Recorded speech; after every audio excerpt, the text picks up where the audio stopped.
Okay.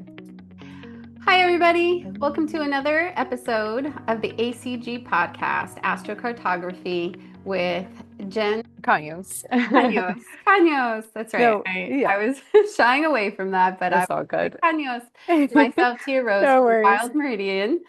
Jen runs the Global Citizen Astrology for those who want to relocate abroad, and I do Wild Meridian. Today we are going Awesome. to, Yes. sorry, there must be a lag.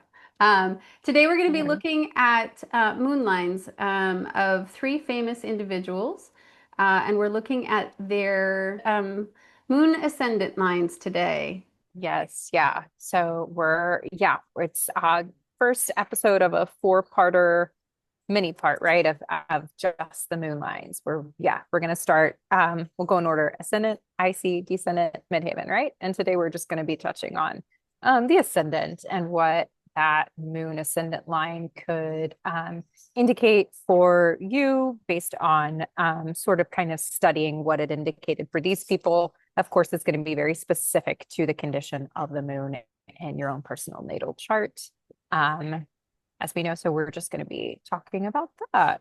Yeah, Yeah. I want to share real quick my screen because I wanted to give, for those of you who are going to be Mm. watching this on YouTube, um, the,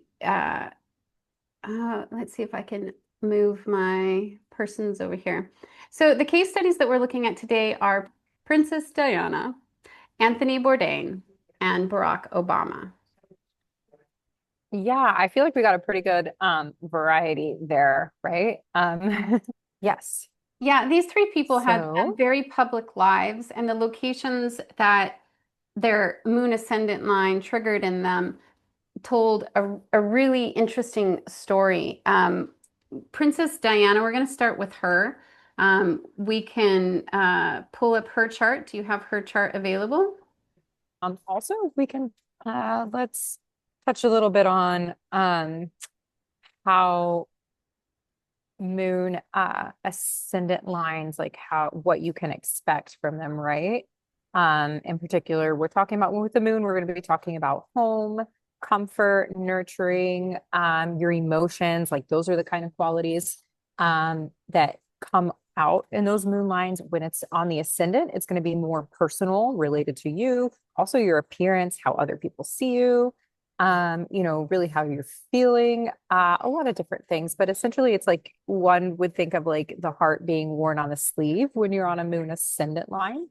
Um, You can so also let me be go very ahead. conscious about like how you come across, that Mhm. having the moon being so personal, it's like your internal world. It's also considered, moons are considered personally your relationship to mothers or your mothering personality or your caretaking abilities.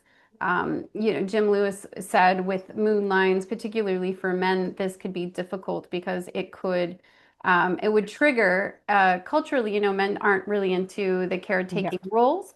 And so these moon lines could obviously ask a different nature of men than women. hmm Yeah, that's a very interesting point. I do remember I remember that part in the book.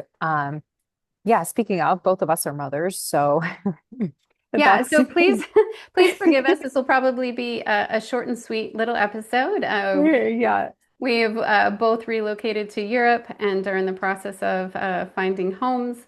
And so this is particularly apropos for the moment. Yeah, transitory. A lot of transitory stuff going on and balancing the kids with the work with the home and yeah, So forgive, speaking of the moon, right? yeah, The moon forgive is our ever background changing, noise. Should you so hear anything? we're gonna the moon, I guess, yeah, we're our backgrounds and our environments are going to be ever changing, just like the moon, along with this little mini series on moon lines.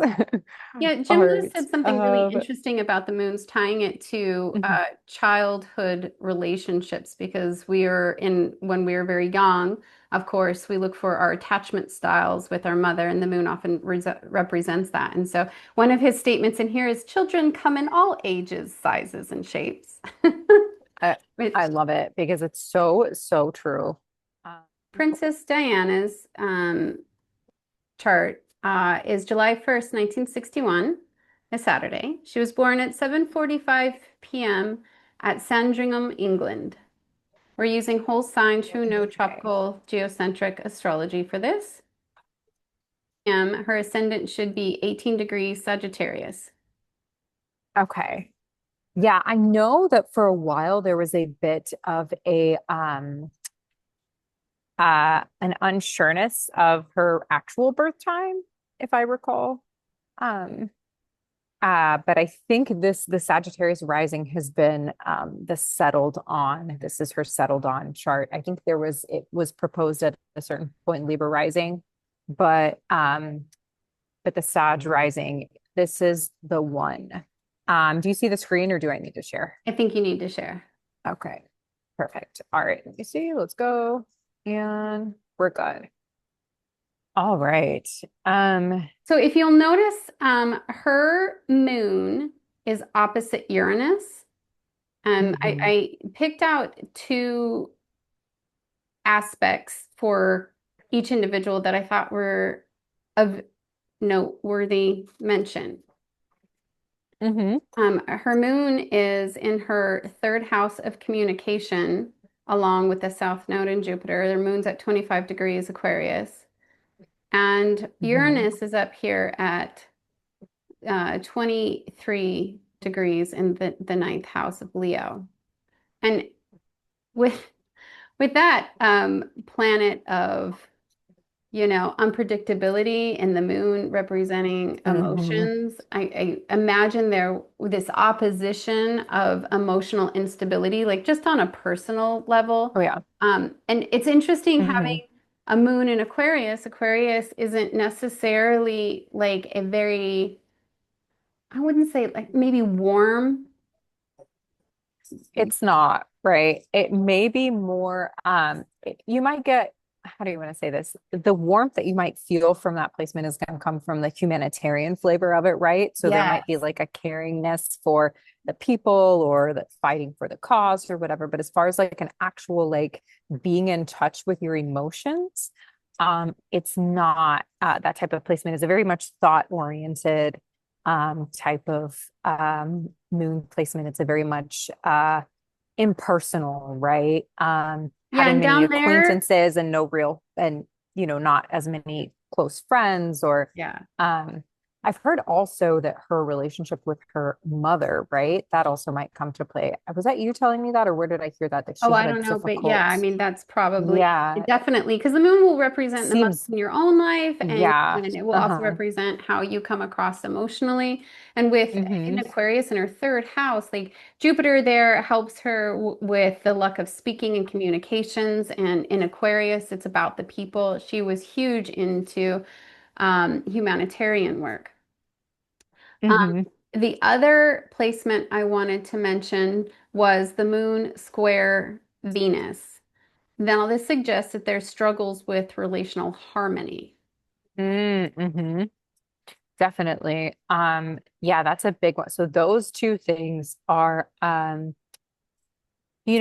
aspects of her life, right? That struggle and fight for freedom. First of all, like with the moon in Aquarius in opposition, like that closely to Uranus, that Uranus in the ninth. This almost tells an interesting story too, right? From the perspective that she maybe had to leave her own country to in order to feel free or feel freedom from that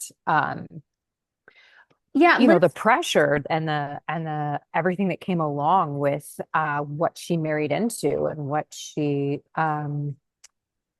became, right? And how even though it was of high status, it put a lot of restrictions on her, right? Saturn restrictions, that ruler being Saturn, traditional, we're using traditional by way of traditional rulership, right?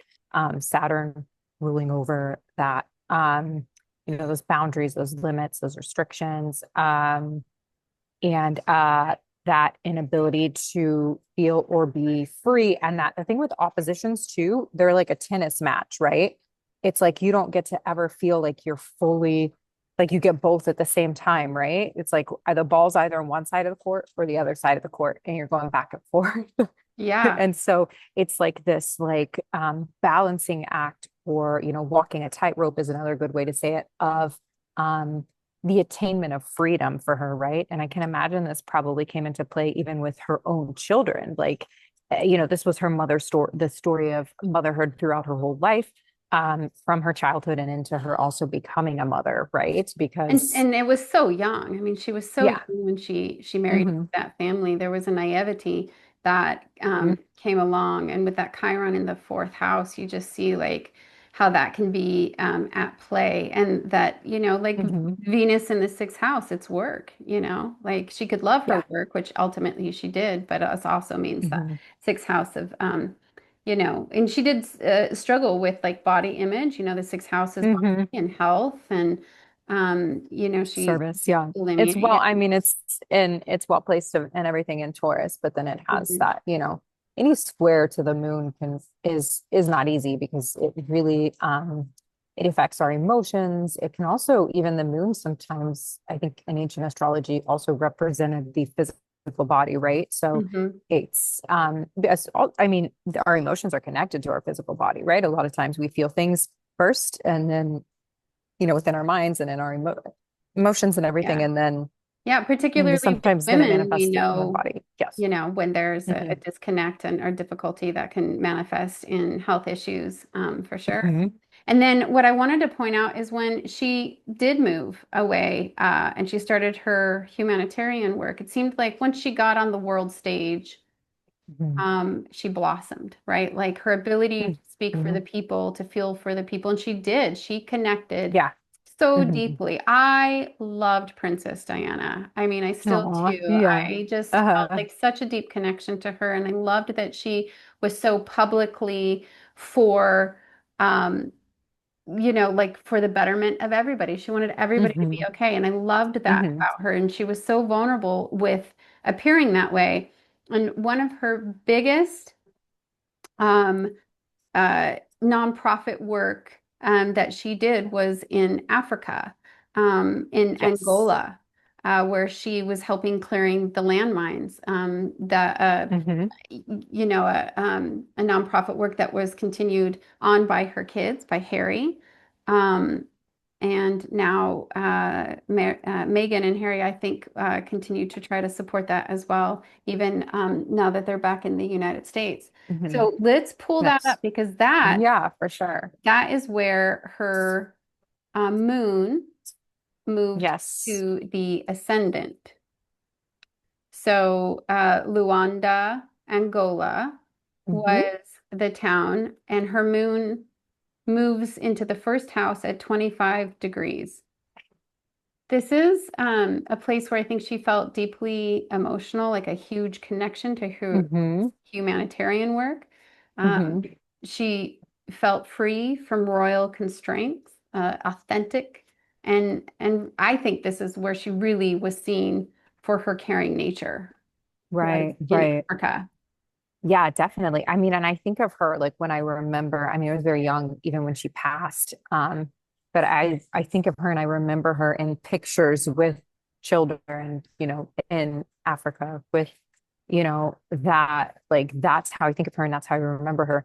And I think there's something to be said too of like when you're on that any ascendant line, right? And that activation that happens there with your story, how it's very much, it can really associate you with that place or that thing or that archetype, right? And then when Mhm. people think of you, they think of, um, they see you there. Yeah, and Uh, that's first house. That's how people see you. yeah, When we talk right. about the angular houses and the first house comes up, it's not just how you see the people. And with her and the moon and the Aquarius there, that's how her being able to express her care for other people is like a perfect theme for Moon and Aquarius on the ascendant. But how Mhm. people saw Mommy, her, one what of are the you most doing?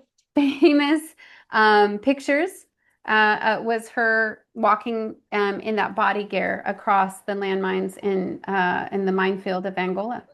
Wow, yeah. Wow. And I think she did stuff even up in the Middle East, right? If I'm not mistaken. I think probably, but Yeah. maybe. I'm not sure exactly, but I know I remember the landmine stuff. And what is the name of The country is Angola. the If you want to do town? a relocated chart, the name of the town Uh-huh. is Yeah, let's do that. let me get there. Uh Luanda, Mm-hmm. Luanda, and then the country is Angola. Okay.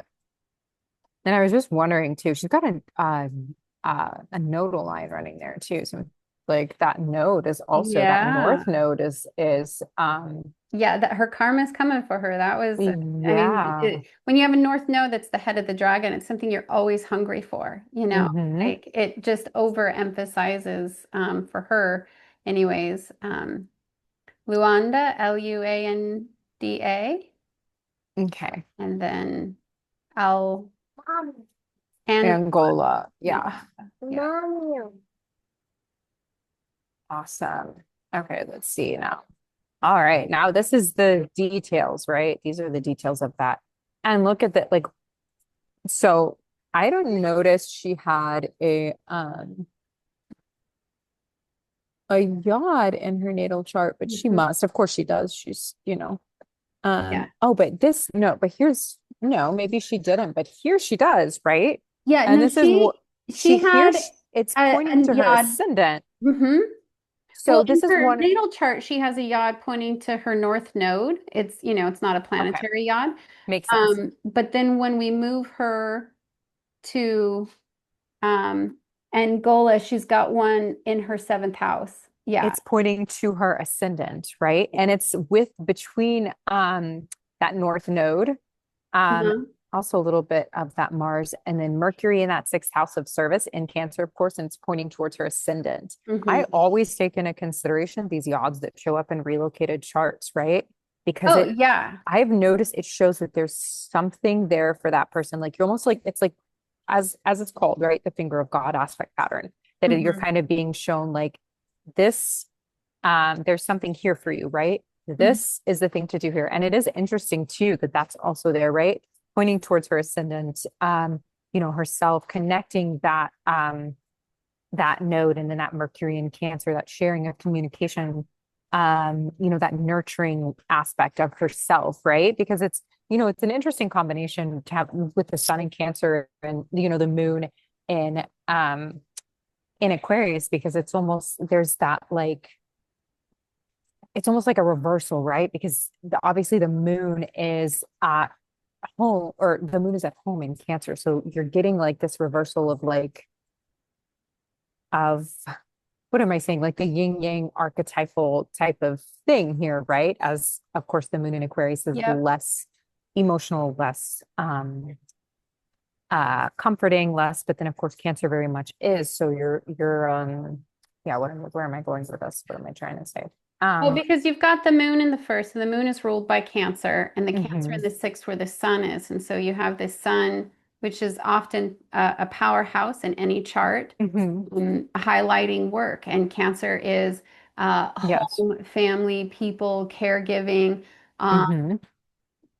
all of Yes. those warm, fuzzy All things. those things. Yeah. Yeah. Right here in that Hmm. service oriented house. And then, of course, Aquarius, as we mentioned, although impersonal and less, connected with emotions and more thought processes, is still humanitarian, right? Yeah, So but then there's Mercury that is in for her her. sixth in Cancer as well. So I mean, all she's thinking Hmm. about is how can I use this to help other people? For sure.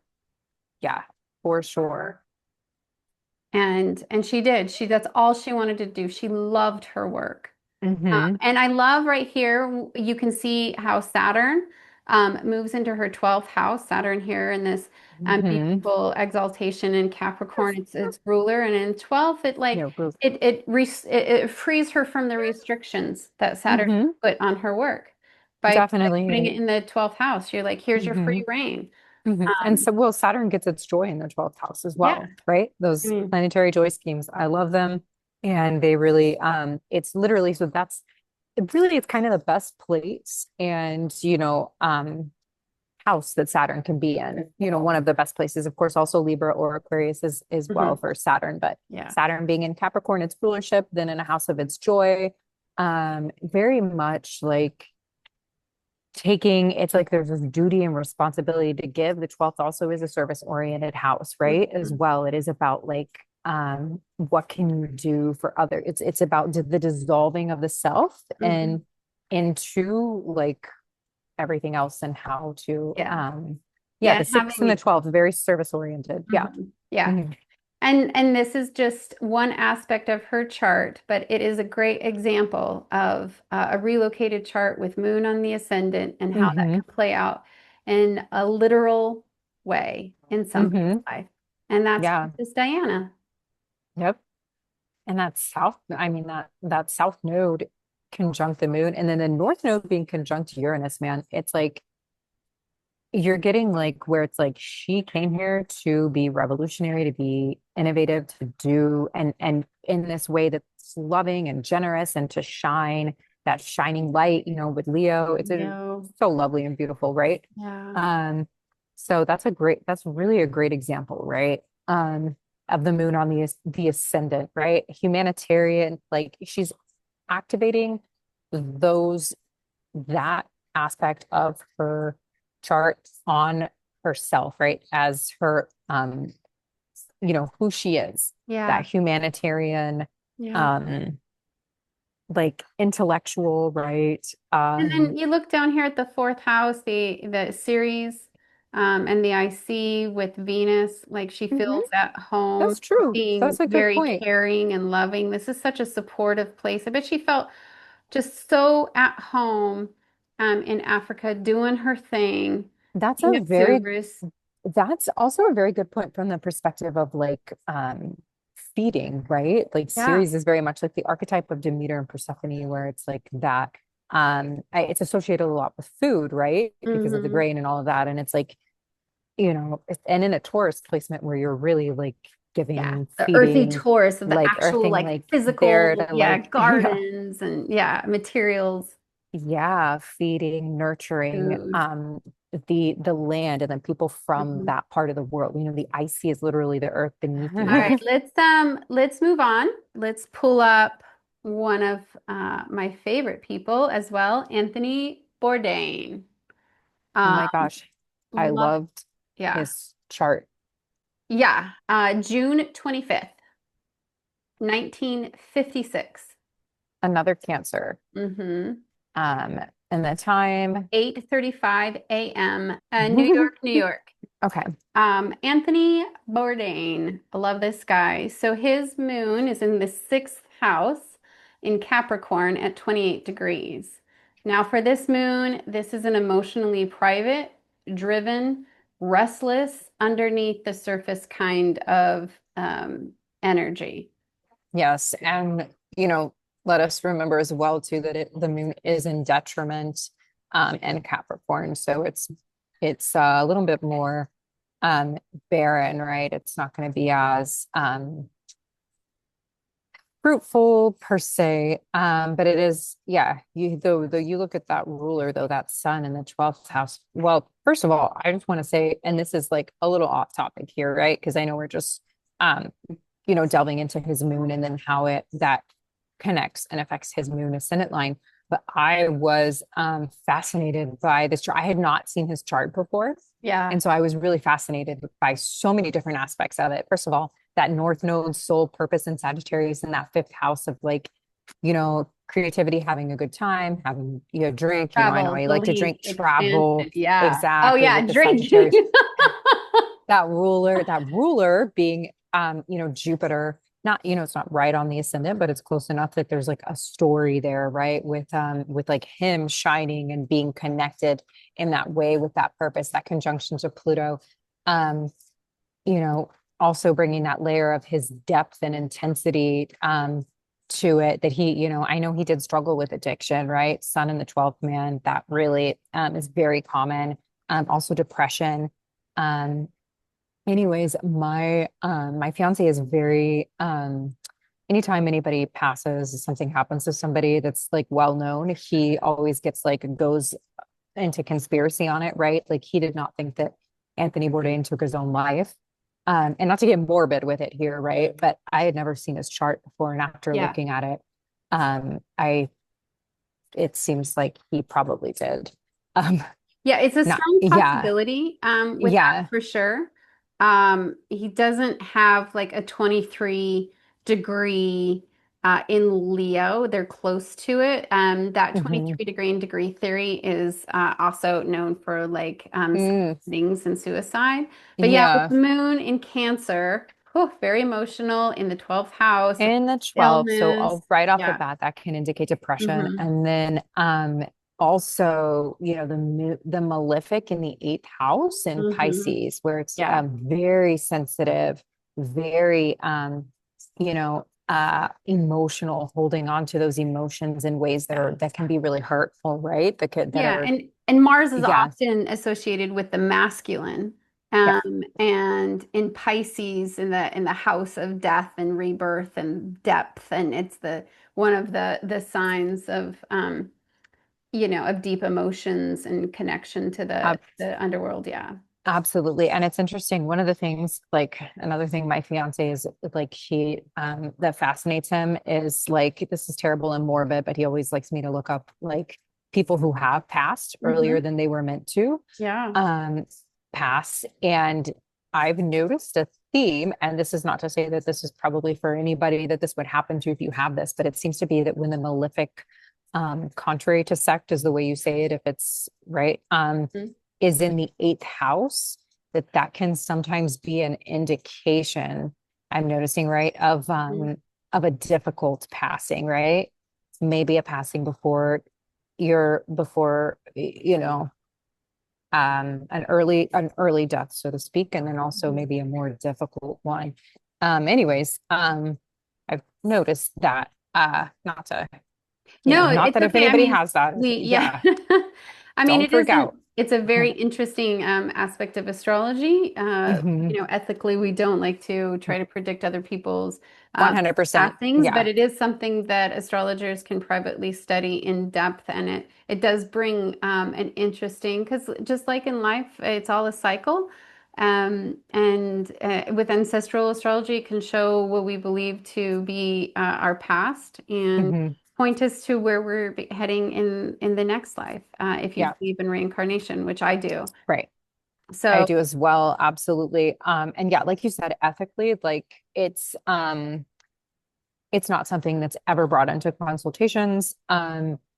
It's not anything that, it's just more of like a private, study and to note. And you can even cut that out if anything. I just wanted to mention it because I thought it was interesting that, I do notice a trend with that. And I do think, after sort of seeing this chart, I do think it is more than likely that he probably he probably did really heavily struggle with depression. yeah, and I mean, he And talked and about it. addiction for sure. Yeah, Yeah. yeah, absolutely. Hmm. He had such a mind on him. He was so good at writing.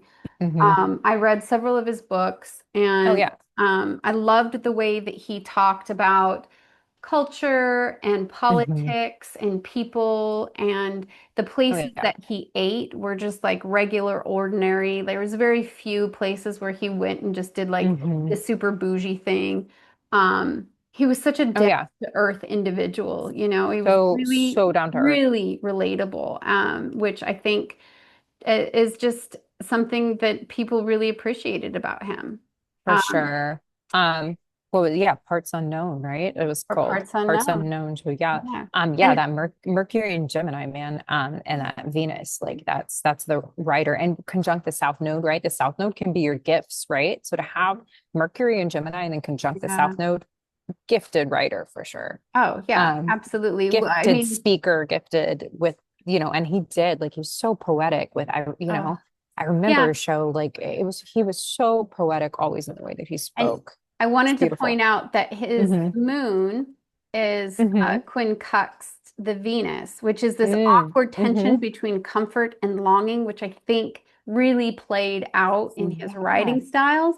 And then if you look at the moon is opposite Uranus, the tension between the need for emotional security and personal freedom, because he was Hmm. so raw with the way that he talked about things. You could see like he wanted emotional Hmm. security, but his personal freedom really that came first for him. He just Yes. like the traveling lit him up, Yes. and we want to move his chart to Southeast Asia. Yeah, let's do that. And also, what was the other thing I was going to say with that? It's a good point too with the quincunx. Like you can even, I mean, some people use minor aspects and some don't, but it just shows you that you can, even take into consideration the quality of the line, even based on the minor aspects if you use them, right? Mhm. What I want to look at is Vietnam. Um, Okay. because Southeast Asia, it wasn't Mm-hmm. just, he said one of his favorite places he ever went to was in Myanmar. And I know that, I Mm-hmm. mean, I saw that episode. Um, Myanmar, yeah. yeah, in Yeah. Yangon, Myanmar, Mm-hmm. his moon is at 28 degrees in the first house. This is a place Mm-hmm. when he went to Southeast Asia that he like came alive emotionally. He connected Right, right. deeply through the people and the Uh-huh. but it also like it seemed to show like emotional loneliness and existential reflection began to Mm-hmm. surface in him. And then when he went to Vietnam, he did more filming, more shows in Vietnam in that location than he did like anywhere else. Oh, fascinating. Yeah, of course. So there you go. Like there's that moon on the ascendant being seen, being known for the qualities that that moon luminary or planet holds, right?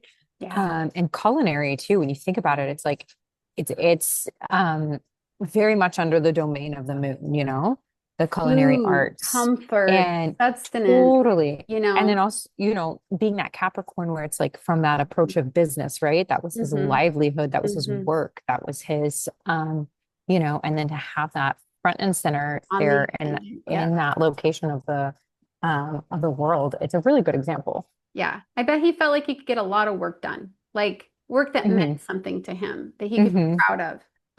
Yeah, absolutely. Like work that he could feel proud of, right? And then learning, right? Taking I imagine he was probably with this, all of this considered that it goes through here, attracted to this, Asian cuisine for most of his culinary career, right? I mean, the amount of It being, spices and oils and flavors hmm in Southeast Asia. I mean, Thai food's like one hmm of my favorite, and I've been to Thailand. And I just feel like hmm if you don't like the food or the cuisine of a location, like, what's the point? absolutely. Yeah. Me too. I do love that kind of food. Okay. Yeah. This is just like a Um, perfect example of when you can move this deeply feeling planet, even if it's in hmm like detriment or exile, into like the ascendant, how it can, um, it can really bring bring you front and center emotionally. And uh, you're never going to lose the natal mhm, chart. He was always going to be somebody who wanted to be out front as that Leo mhm. ascendant. Absolutely. And while also taking into consideration, right, that he's got that hit the moon is the apex point of one of the yods in his Mhm, birth chart, right? mhm. And so even that alone can sometimes show, like, for example, like let's say you have a yod and you feel very called to a line that is the apex point of that yod, right? It might not Yeah. hold other significance as far as it seems like on the on surface level, but then that alone it can activate that purpose, right? It can activate that, like, you were meant for this, right? You go to this Mhm, place and it mhm. comes out. Yep. Um, so very much, yeah, really, really awesome example there. And I didn't know that he was filmed more, that he had more appearances there than anywhere else. And it's just so spot on, right? That Mhm. moon on the ascendant and so emotional, right? He was always so like, um, I don't know, like I literally, and I wasn't like a huge fan of him and I didn't watch a lot, but like I do remember like it would be on the Travel Channel, like I would have it on, whatever, in the background, like as a teenager. And I just remember him like strolling through areas of Southeast Asia and just like poetically talking about Does this man go about anywhere the else? Yeah. areas. Yeah. And I'm like, that's so moon on the ascendant, like Yeah. totally. Yeah. He's a Yeah, and then the rest of his let's just thinking a little at the rest of the relocated chart, but yeah, that's really the the crux thing of it for there him. There's for sure. see, I know a lot of people like will think about like the detriment of a planet, but Somebody once said, like, if you have a detriment or an exiled planet, it just means that they find another way through. It's not always through the front door, Yes. Yeah. and the moon is often, you're looking at a man here, so that moon reflects that deeper, like, inner need to care for. And in Capricorn, it's asking that person to care for work, the Absolutely. ability Absolutely. to bring Yeah. that out to the people. Mhm. Um, it was And relatable. yeah, it was his work, it Yeah. was his life's work. So that is, yeah, it's a really good example. So sometimes when the planets will be in detriment or fall, right, we might tend to try to avoid those lines or think maybe it's better to avoid those places. However, sometimes it's really necessary. You were born with that placement for a reason, right? You need to learn that lesson that comes along with that placement. You have to maybe feel that difficulty, that discomfort, that extra work, especially work, especially in this case, that comes along with having that placement. And furthermore, as you age, right, as you learn more about that archetype, as you become more comfortable with that archetype, as you step into it and own it, whether you know anything about, astrology or not, you're still unconsciously doing these things anyway, right? Scorpio moon, intensity, difficult but intense, right? Like as you get older, you become more comfortable with it. You know how to work with it, right? So that being said, it's like he was older at this point, right? Yeah, I mean, At, he when he didn't was mature into the show until, like, well into his, like, exactly, I mean, he already looked very worn and weathered. It was like late 40s, early 50s. I absolutely, mean, this was which just is like maybe right. 10, not even 15 years of his life, I think, that he did this whole show in. But he was pumping out Mhm. these episodes like nobody's Right. business. And he was Which is, of picked up by, course, like, yeah. another thing, which is, of course, another aspect that comes along with Capricorn, right? Older age, right? As you get Hmm. older, maturity, like responsibility, being like, an expert in your work or any of those things, right? A Capricorn is very much associated with older age. So Hmm. it's really, I keep repeating it, but it is a fantastic example. And this is Yeah. a good point to be making for people because I doubt Anthony Bourdain. I know Princess Diana had personal astrologers and Mhm. psychics that she worked with, but I am Yeah. fairly certain that was not in Anthony Bourdain's Right, right. wheelhouse. Yeah. But he still, and this is what will happen with most of us, is our intuition and our life flows in a way as long as we're working towards it and we keep pushing ourselves forward and we live in a place that offers us the opportunities and the freedoms like he did as an American to pursue his chart. He was able and instinctually and intuitively found these places that Mhm. worked for him and continued to show up with what felt good and was easy. Um, Absolutely. and Yeah. that's true for everybody, by the way. This is something that we as astrologers will see in not only in our own lives, but with um, like other people. Almost every time I read somebody's chart, they tell me something or they've been Mhm. somewhere, and you look at their chart and you go, "Oh, yeah." So, Mhm. um, Mhm. Yeah. yeah. Right. Well, let's move on. Our last moon ascendant individual is none other than Barack Obama. Oh, yeah. This is another I good look at his one. chart and I just smile and I think, of course. I know, right? I know, right? Is it Varack, right? Yeah, Uh-huh. Barack and Yeah. then Obama. And His birth time? Leo. It just Leo AF, right? He's like Yeah. one sorry, go on with it. Yeah. Just such Exactly. strong Leo vibes. Yeah. Like Well, you'll wait till yeah. you see his chart. Uh-huh. August 5th, 1961, 1:24 a.m. Um, in Oh no, what am I looking at? That's his relocated chart. I'm so sorry. Oh, no worries. It's Honolulu. He was born in Honolulu at Yes, 7:24 p.m. on that's right. August 4th. I was looking at his relocated. So Uh-huh. August 4th, 1961, 7:24 p.m. Honolulu, Uh-huh. Hawaii. Okay. So what we should be seeing here Yeah, is, this looks about right. I have seen it before. It's been a minute and yes. Yeah. yeah, 3 degrees, a Gemini Uh-huh. moon in the fifth, emotionally Hmm. curious, communicative, mentally agile, like of course. Oh, That great public speaking too, right? He was a yeah, fantastic public playful. speaker. Yeah. Yeah. Um, right. And that ruler is conjunct that, sun and rulership in Leo, and then it's pretty close to the descendants in the seventh house. So it's dealing with speaking to other people. Right. Right. Really. He's got the Venus in the sixth house of work. Like he loves his work. Mhm, He was a Harvard law, constitutional law professor. Um, that's that Gemini. I mean, he loved learning, loved speaking. His part of fortune is in the initiatory, take action sign, third house of mhm, communication. mhm. Aries, Yeah, and that Jupiter, rule, yeah, but look at that, dude. That eighth Super. house placement there was Mars in there, and then Pluto Yeah. conjunct. Oh, look at that Uh, eighth house, man. hey, it Yeah. wasn't like he wasn't also like in charge during times of war, right? That was the case. I mean, sorry, I'm saying Yeah. there's that Mars in the Yeah. eighth, right? It's like Mm-hmm.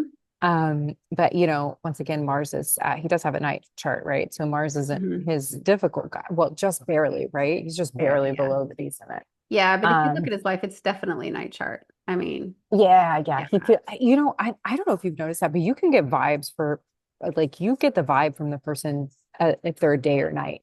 Sure, do you get that sometimes? I pick up Sometimes, on yeah. that. I'm Yeah. like, definitely, this person, you're definitely a night person. This person, and yeah, it's just interesting. Well, Um, I think, it's like astrology exists, and over all these thousands of years that we've been looking at it, mhm, and it's allowed us a language that when we see a behavior now, the language has given us a way to interpret it. And you go, oh my God, absolutely. that's so Scorpio, or like that's Yeah, yeah. a Sag thing to say, or Right, I like right. live with two Capricorns. Let me just tell you, my little one. Yeah. Playing is her job, and she takes it very seriously. That's Like, so funny. Yeah, yeah. yeah, she's got no chill. Like, Right. even little kids Right. are like, chill out, and she Relax. just can't. Yeah. Yeah, Um, they can. Yeah. Well, one of the things too, it's like, okay, so I just noticed, right? We're talking about it and I'm looking and I'm like, oh, where's the ruler of that Mars placement, right? Mercury in the seventh house, where it's like, oh, he's communicating to people about the yeah, war, yeah, about the details uh-huh, of the war. yeah. And so you're like, it really it gets detailed. Yeah, it gets detailed and it Yeah. gets oddly accurate and like Yeah. not ethereal at all. You're like, that's a literal translation, like beep It's a beep beep. literal Yeah, translation. And sometimes like without the context, you can speculate, right? And you might fall yeah. here, you might fall there. But when you know and then you see, you're like, oh, Okay, so then I want to take a look at the moon hmm sextile Mercury, this easy flow between like feelings and thoughts. Like, I love that. That is yeah. so, Yes, you could just like, exactly. Because in he his like off Leo brand, be like, oh, I saw that and I was like, ah, such a of good speaker, right? course. Yeah. Such a good flow of everything. He has that North Node Uranus conjunction that Uh-huh. Diana had, right? And this is Mhm. interesting because it shows how things can be baked into a generation, especially because when you Yep. consider both are slow moving, right? The North Node, 18 months, I think, give or take, and then Hmm. Uranus, of course, 8 years, right? So 1961, you have this whole generation of people being born with this North Node conjunct Uranus. So they're born with this revolutionary flair, right? This like they're here to enact change Hmm. Disruption, and disruption and status hope and like quo. Yeah. yeah, Yeah. hope. And of course, he's got Yeah. Jupiter Hope. right there in the Well, and first then house. yeah, of Hope. That course, was his Moon slogan or what. Yeah. trine Jupiter. You've got this optimistic energy with emotional sensitivity. I Oh my mean, gosh. And yeah, the moon shrines, oh yeah, it's shrine by sign. It's a wide uh-huh. orbit. It's Yeah, there, right? So it's it's there. like Yeah. we're getting his moon is well aspected. I don't see any squares. Do you? There's no Mm-mm. squares, no No, oppositions, right? no. Very well placed moon, right? Yep. So for him to go and then be president on his moon ascendant line, Well, and you then know, so many people loved him. He's got an yeah, Aquarius rising, so I mean, he's just all about the people. yeah. And then yeah, I mean, well, us, he was just loved. I mean, he was yeah. really well liked. Do you know what I mean? Like hmm he was hmm well liked. It's just Yes. north of Okay. Washington. But when I you see do now. the relocated chart, Got it. Yeah, um, yeah. it's I see it now. yeah, it's like Oh, 3 degrees. It's like yep. just in the first house. It's Hmm. like conjunct the ascendant. And then the ascendant's at 7, so it's like 5 degrees off. Totally. It's just north of DC. But when you Hmm. think like, oh, well, this was actually the president of the United States to have his Right. moon in Gemini on the ascendant. On the ascendant in the place where he is Yeah. ruling the Yeah, land his from a very emotional, intellectual standpoint, yeah, like emotional but intellectual, right? Because there's presence, that flavor as eloquence well. became his public identity, a place where he embodied his moon, Totally. expressive, curious, Totally. optimistic. Let All those me, traits we were just talking about, now that's like who he's presenting and how yeah. he's able to show up, be seen, how he feels. Hmm. Hmm. Let me put this a little bit bigger again. It keeps, yeah, how he sharing, with it's interesting too, because it's almost like he's sharing this intellectual emotionalism, like Hmm. intellectualism with this like emotional flavor, right? Because essentially he's at the end of the day, you're taking care of the people, right? Right. And The present. then his stellium with his sun and his Mercury, they move down into the third house, Interesting. you know, Wow. Yeah, of yeah. communication and community and short distance travel. And Oh yeah. Hold on, let me go back down to here. Yeah. okay. So guys, if you're not looking at the relocated chart, you're not doing it right. First of all, I Amen. just want to say, yeah, Washington, DC. So what would be the time then for that? So Then the that moves relocated it chart. to August 5th, and that moves it Of course, to yeah, the date's gonna stay the August same. 5th, 1961, 1:24 a.m., just Okay. Washington. 1:24 a.m. would have been the time there. Yeah. Right. Also, another thing, this is going to be, of course, based on what time it was in the world in that location when you were born on the other in the other location. What do you call it? District of Columbia, right? Yeah. Yeah. Yeah, all Um, astrocartography is based on relocated charts. Jim Lewis didn't have software that would shift the time, but like if with Barack Obama being born in Honolulu, had he been mhm. born in Washington, D.C., this would Right. have been his natal chart. And when you take enough points across the globe, you start to see a pattern. And now they've added that to great software like AstroGold, which is what Jennifer's Hmm. using, or SolarFire, which is what I use, or Yeah. I, I use Solar Fire as well. uh-huh. So 6, 7. Ascendant is at 7, Moon is at 6, right? Yep.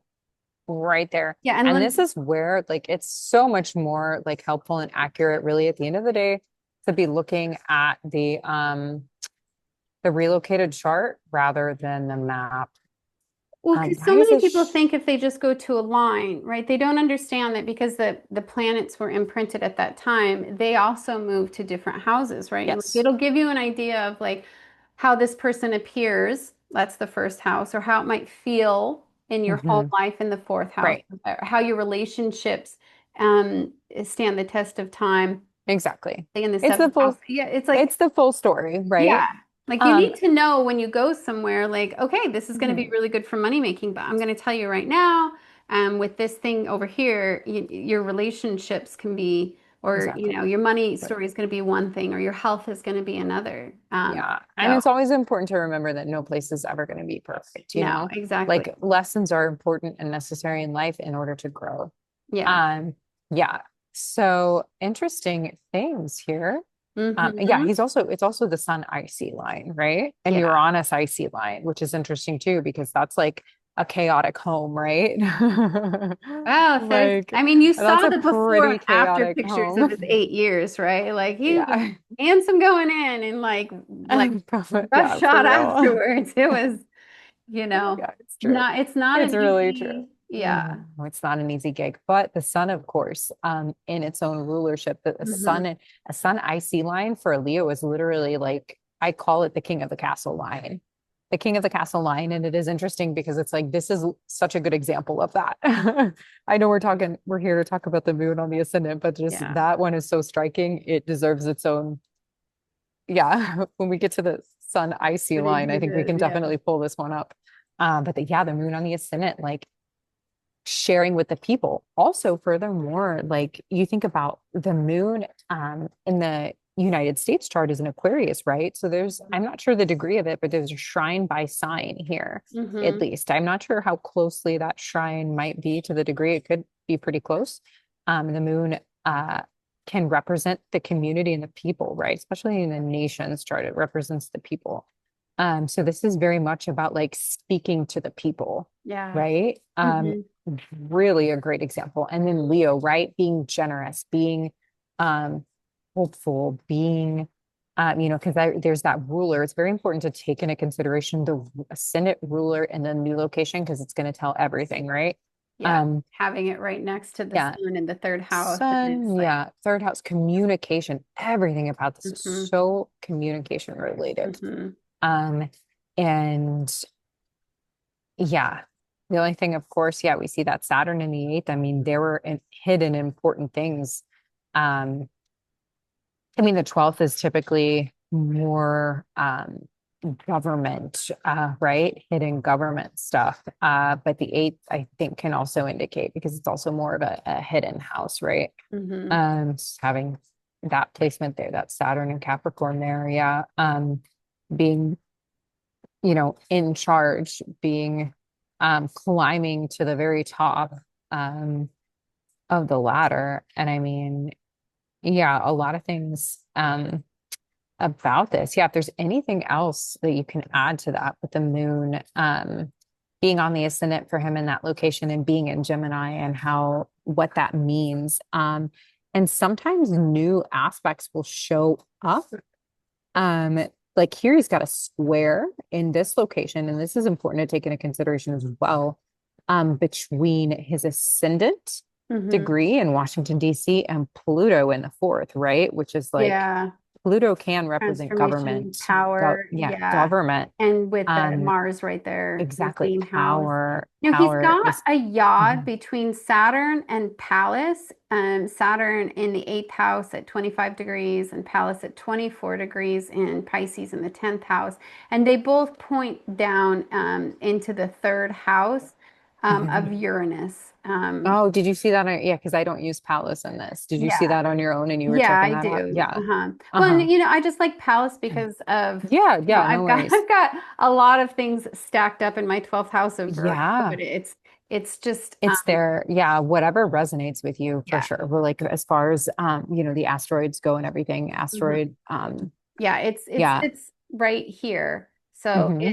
it talks with Interesting. and So points it's right there here. with Yeah. this whole His crew, this mind whole crew. is Yeah. going to mature and be revolutionary. And then he's going to Hmm. move to DC and it's going to yod the third house of communication. Hmm.